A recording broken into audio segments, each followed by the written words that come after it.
नमस्कार मित्रमैत्रिणींनो, जर तुम्हाला आपल्या चॅनलवरच्या कथा आवडत असतील तर लाईक करत जात जा आणि चॅनलला सबस्क्राईब करून बाजूची घंटी दाबा आणि ऑलवर सेट करा. म्हणजे जेव्हा जेव्हा मी नवीन व्हिडिओ किंवा कोणतीही नवीन पोस्ट अपलोड करेन तेव्हा ती सगळ्यात आधी तुमच्यापर्यंत पोहोचेल. धन्यवाद. तर वळूया आपल्या कथेच्या पुढच्या भागाकडे. पण आत्ता एवढा ड्रामा करून त्याच्याजवळ विषय कसा काढायचा हा विचार करू लागली ती.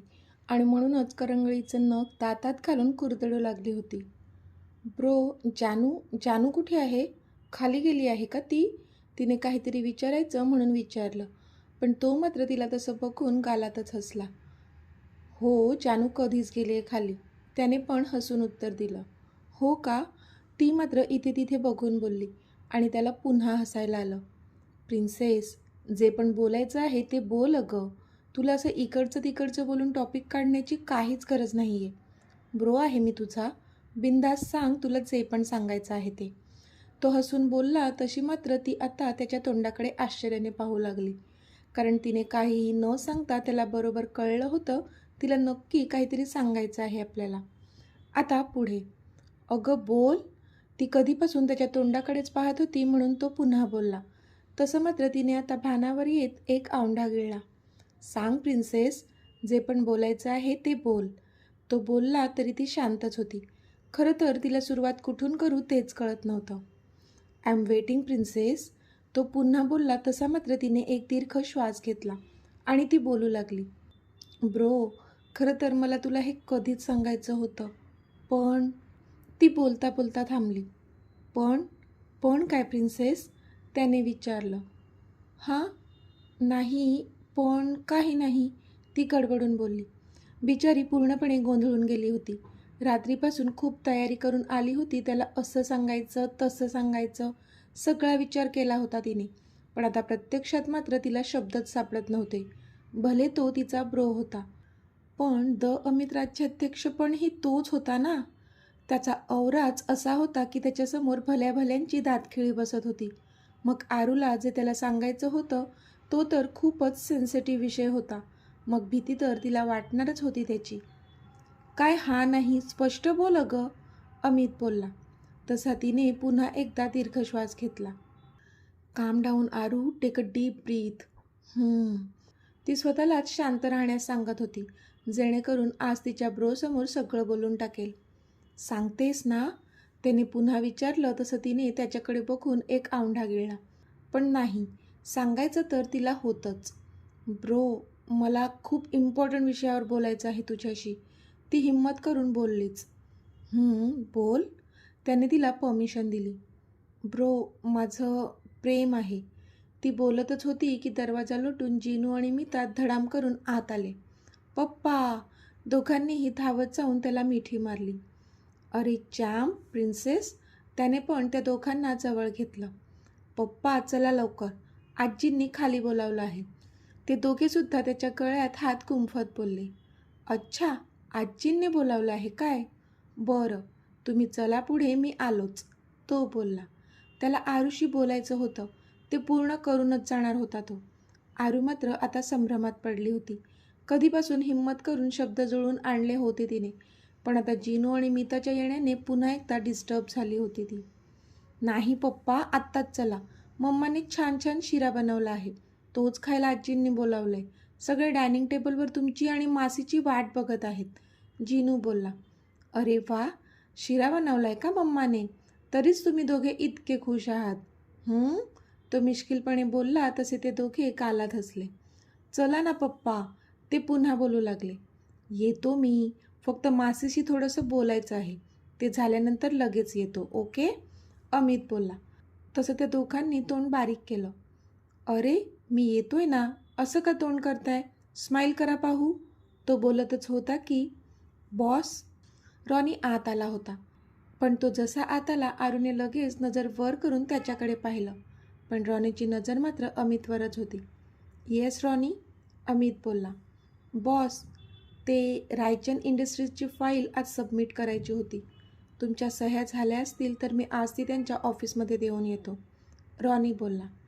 ओह, ते राहूनच गेलं बघ, सह्या करायच्या बाकी आहेत मला. फाईल वाचलीसुद्धा नाही आहे मी. उद्या करूया सबमिट? अमित आरूकडे बघत बोलला, कारण सगळ्यात आधी त्याला ती काय सांगते हे ऐकायचं होतं. Boss, today is last date of submission, Ronnie बोलला. तसं अमितने डोळे कच्च मिटले. ब्रो, राहू दे, मी नंतर बोलते तुझ्याशी. आता तू जा त्यांच्यासोबत. मी सुद्धा येते, आरू बोलली. नाही आरू, तू बोल. कामं काय होतच राहतील, अमित बोलला. पण इथे रॉनीने मात्र भीतीने एक औंढा गिळला, कारण त्याला आयडिया आली होती की आरू त्यांच्याबद्दल बोलायलाच इथे आली आहे. तिने पण ते नोटीस केलंच जेव्हा तिने त्याच्याकडे पाहिलं. नो ब्रो, मी नंतर बोलते तुझ्याशी. तू जा आता. खाली सगळे वाट बघत असतील, ती बोलली. Are you sure? त्याने विचारलं. येस ब्रो, तू चल, मी आलेच, ती एकदा त्याच्याकडे तर एकदा रॉनीकडे बघून बोलली. ओके जॅम प्रिन्सेस, चला, तो बोलला तशी दोन्ही मुलं खुश होऊन ओरडली. रॉनी, खालच्या ड्रॉवरमध्ये फाईल आहे, ती खाली घेऊन ये. मी तिथे स्टडी करून साईन करेल, अमित बोलला. ओके बॉस, रॉनी बोलला तसे अमित आणि मुलं तिथून निघून गेली. आता रूममध्ये आरू आणि रॉनी दोघेच होते. रॉनीने एकदा आरूकडे हळूच पाहिलं तर ती पण त्याच्याचकडे पाहत होती. तशी त्याने पटकन नजर फिरवली आणि आत जाऊन अमितच्या ड्रॉवरमधून ती फाईल काढली. ती मात्र अजूनही त्या बेडवरच बसली होती. त्याने ती फाईल घेतली आणि तिच्याकडे न बघताच तिथून जाऊ लागला तो. पण तो दारापर्यंत पोचतो न पोचतो तोच ओ हॅलो, तिचा आवाज आला तसा तो जागीच थांबला. तुम्ही कुठे निघालात इतक्या घाईघाईने, ती बोलली. ती उठून आता त्याच्या जवळ आली होती आणि बरोबर त्याच्या समोर उभी होती, अगदी हाताची खडी घालून. पण तो मात्र भेदरलेल्या नजरेने तिच्याकडे पाहत होता, कारण अजून त्या रूमचं दार उघडच होतं आणि आत्ताच त्याचा बॉस इथून बाहेर पडला होता. पण तो आत आला आणि त्याने आपल्याला त्याच्या बहिणीसोबत पाहिलं म्हणजे ही एकच गोष्ट होऊ नये असं त्याला वाटत होतं. हे बघ आरू, दार उघडं आहे, मला जाऊ दे खाली प्लीज, तो बोलला. तशी ती डोळे बारीक करून त्याच्याकडे पाहू लागली आणि मग क्षणात तिने त्या रूमचं दार लावून लॉक केलं. तसा तो तिच्याकडे एकटक पाहू लागला. आत्ता बोला, कुठे निघालात इतक्या घाईघाईने, तिने पुन्हा हाताची घडी घालून विचारलं. आरू, तू ऐकलं ना मघाशी मी बॉसशी काय बोललो? मला ही फाईल आजच्या आज सबमिट करायची आहे, तो बोलला. Oh really? आपल्या भविष्यापेक्षा जास्त महत्त्वाची आहे का ही फाईल? तिने त्याच्यावर नजर रोखत विचारलं, पण त्याला काही कळलंच नाही. म्हणजे त्या फाईलचा आणि त्यांच्या भविष्याचा काय संबंध ना? म्हणजे मला काही कळलं नाही, त्याने विचारलं तसे तिने डोळे फिरवले. मी ब्रोशी आपल्या नात्याबद्दल बोलत होते आणि नेमके त्याच वेळी तुम्ही आलात ही फाईल घ्यायला, म्हणून मी ब्रोला काहीच सांगू शकले नाही आपल्याबद्दल, कळलं का? ती चिडून बोलली. तेव्हा कुठे त्याच्या लक्षात आलं की आपण ह्यावेळी येऊन किती मोठी चूक केली. आय एम सॉरी, ते मला माहीत नव्हतं, खरंच सॉरी, तो दिलगिरी व्यक्त करत बोलला. आत्ता सॉरी सांगून काय फायदा? आता मी पुन्हा नाही बोलणार ब्रोशी, आता तुम्ही बोलायचं त्याच्याशी आपल्याबद्दल, ती बोलली तसे त्याने डोळे मोठे केले. मी मी कसं काय, तो बोलला. ते मला काही माहीत नाही, सगळा घोळ तुम्ही केला ना, मग आता तुम्हीच निसरायचा तो, कळलं, ती त्याला दटावत बोलली आणि तिथून निघून गेली. आरू, पण मी कसं बोलू बॉसशी, तो बोलत तिच्या पाठी निघून गेला. तिला मात्र त्याचा तो केविलवाणा चेहरा पाहून हसायला येत होतं. तिला माहीत होतं तो काही अमितशी त्यांच्या नात्याबद्दल बोलणार नाहीच, पण तरी मुद्दाम त्याला त्रास देत होती ती. मज्जा येत होती तिला त्याला असं त्रासलेलं पाहून. नंतर तीच बोलणार होती अमितशी त्यांच्या नात्याबद्दल. सगळेजण नाश्ता करण्यासाठी एकत्र डायनिंग टेबलवर जमले होते. शिऱ्याचा गोड सुगंध पसरला होता. जानूने सगळ्यांना शिरा सर्व्ह केला. एक चमचा शिरा तोंडात टाकताच सगळ्यांच्या तोंडून आहा निघालं. Wow mama, it's super tasty. Jinu आणि प्रिन्सेस तर अगदी तोंड भरून स्तुती करत होते त्या शिऱ्याची. सगळ्यांना शिरा खूप जास्त आवडला होता. सगळ्यांनी तिने केलेल्या शिऱ्याचं कौतुक केलं. आता जानूची नजर मात्र समोर बसलेल्या अमितवर होती, ज्याने अजून शिरा टेस्टच केला नव्हता. तिला माहीत होतं त्याच्या डाएटमध्ये शिरा बसत नव्हता आणि तो खाणार नाहीच, म्हणून तिने त्याचं डाएट नाश्ता पण बनवायला सांगितलं होतं, जो की ती आता त्याला सर्व्ह करणारच होती. पण त्याआधीच त्याने स्वतःहून समोरच्या बोलमधून स्वतःच्या प्लेटमध्ये शिरा वाढून घेतला आणि एक नजर जानूवर टाकली. ती पण आवासून त्याच्याकडे पाहत होती. अमित, तू शिरा खाणार आहेस? रीमांनी विचारलं. हो मॉम, तो बोलला. अरे पण गोड आहे ना ते, तुझं डाएट आहे ना? रीमांनी विचारलं. एक दिवस चालतं मॉम, आता माझ्या बायकोने इतक्या प्रेमाने शिरा बनवला आहे, मग मी खाणार नाही असं कसं होऊ शकते ना? त्याने जानूवर नजर टिकवून हसत सांगितलं. तशी जानूच्या गालावर लाली आली. खा बाबा खा, तुझ्या लाडक्या बायकोच्या हातचा बनवलेला गोड गोड शिरा खा. मधूने मध्येच टोला लगावला. तसे मात्र सगळेजण हसू लागले. हसत खेळत सगळेजण नाश्ता करत होते, पण आशूची नजर मात्र रॉनीवर होती, जो की आता फुल टेन्शनमध्ये दिसत होता तिला. त्याच्या हातात फाईल होती जी त्याला अमितला दाखवून त्यावर त्याच्या सह्या घ्यायच्या होत्या. पण येताना आरूने त्याला जे सांगितलं होतं की आत्ता अमितशी त्यांच्या नात्याबद्दल ती बोलणार नाही, त्याने स्वतः बोलावं म्हणून खूप जास्त नर्वस फील करत होता तो. तसं तर तो कोणाला घाबरला नव्हता आजपर्यंत, पण आत्ता त्याच्यासमोर जी व्यक्ती उभी असणार होती ती म्हणजे कोणी साधीसुधी व्यक्ती नव्हती. खुद्द त्याचा बॉस असणार होता त्याच्यासमोर, अमित राज्याध्यक्ष. असा दुसरा कोणता विषय असता तर तो बोलला असता अमितशी, पण आत्ता त्याला त्याच्या लग्नाबद्दल बोलायचं होतं. त्याच्या बॉसच्या एकुलत्या एक बहिणीचा हात मागायचा होता त्याला त्याच्यासाठी. ही अजिबातच साधी गोष्ट नव्हती. तो कसा रिॲक्ट करेल काहीच आयडिया नव्हती त्याला, म्हणून खूप जास्त टेन्शन आलं होतं त्याला, जे त्याच्या चेहऱ्यावर स्पष्ट दिसत होतं. आणि इथे त्याला बघून आरूला मात्र खूप हसायला येत होतं. ती खाली बघून स्वतःचं हसू कंट्रोल करत होती. रॉनी, काय झालं? ती फाईल देतोस ना? अमितने जोरातच सांगितलं. तसा तो भानावर आला. येस येस बॉस, रॉनी गडबडून बोलला आणि फाईल अमितच्या हातात दिली. काय, कुठे लक्ष आहे तुझं? मी कधीपासून तुझ्याकडे फाईल मागतोय? अमित फाईल हातात घेत बोलला. सॉरी बॉस, रॉनीने एकदा आरूकडे पाहिलं आणि मग खाली मान घालून बोलला तो.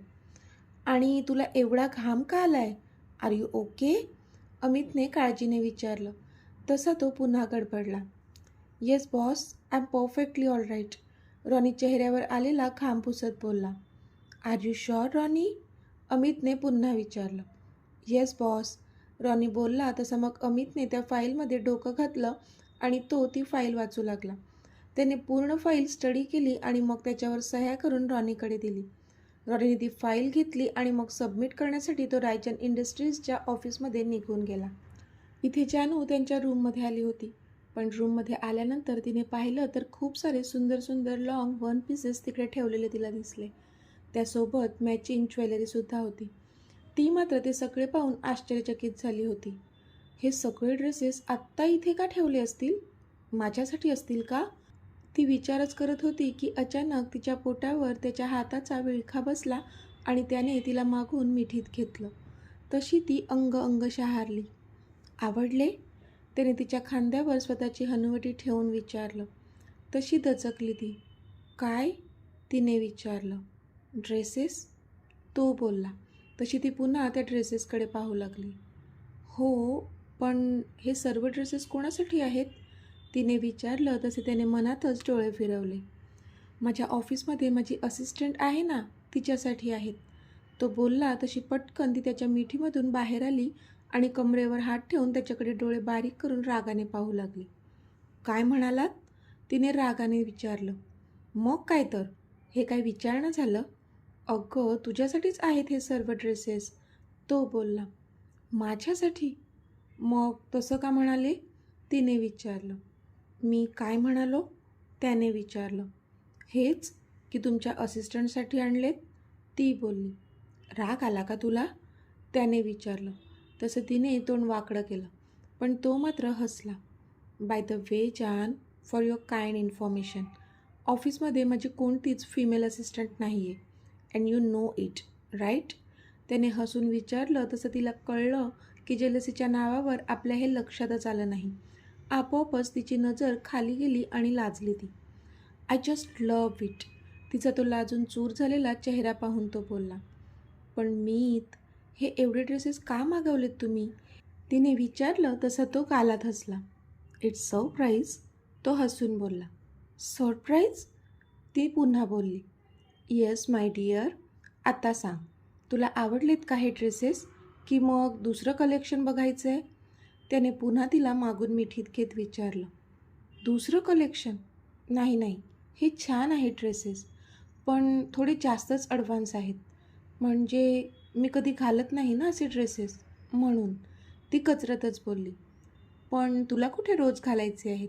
फक्त आजचा एक दिवस. तो बोलता बोलता थांबला. आजचा एक दिवस?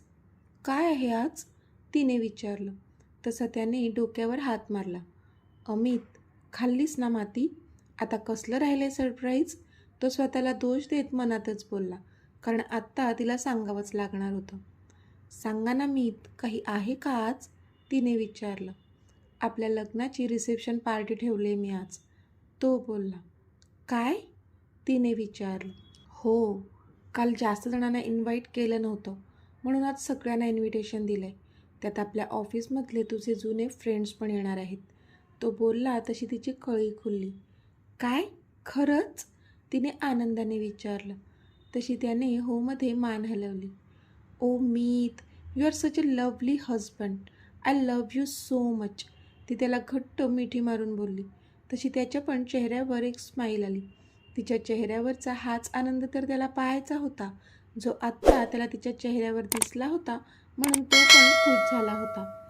तर मित्रमैत्रिणींनो, आजचा भाग तुम्हाला कसा वाटला ते मला कमेंटमध्ये सांगा. आणि जर आवडला असेल तर व्हिडिओला लाईक करा, शेअर करा आणि चॅनलला सबस्क्राईब करून बाजूची घंटी नक्की दाबा. चला तर भेटूया आपल्या पुढच्या भागात. तोपर्यंत धन्यवाद.